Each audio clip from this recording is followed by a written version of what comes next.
नमस्कार। कौन आपण बलभद्र जन्म कथा जानते?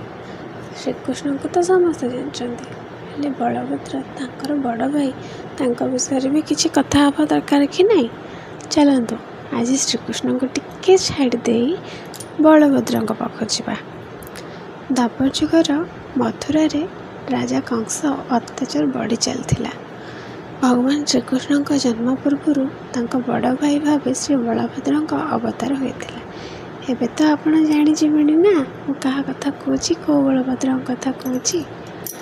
वासुदेव और देवकी गर्भरे जितेबाला सप्तम संतान थिले, भगवान को जोगमाया को आदेश से गर्भ को रोहिणी गर्भ को स्थानांतर कर कारण श्री बलभद्र को संकर्षण बोली कहुए।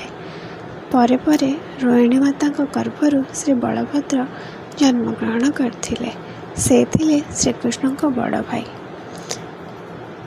आमे सब बेले केवल श्रीकृष्ण कथा ही शुणुले, आज तांको बड़ भाई कथा जानिबा।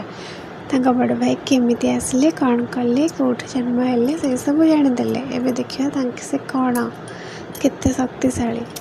श्रीकृष्ण को बड़ भाई एवं अत्यंत शक्तिशाली।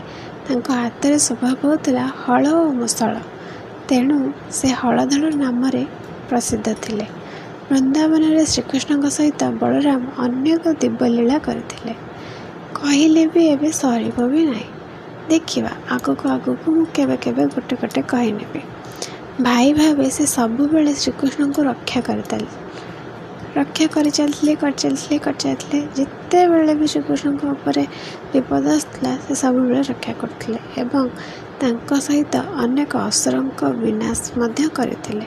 श्री बलभद्र केवल शक्तिर प्रतीक नुहंती, से जनाती जे भाईर प्रेम, साहस, धर्मर प्रतीक मध्य से थिले। जय श्री बलभद्र, जय श्री कृष्ण, जय जगन्नाथ। आमर राधे राधे। लाइक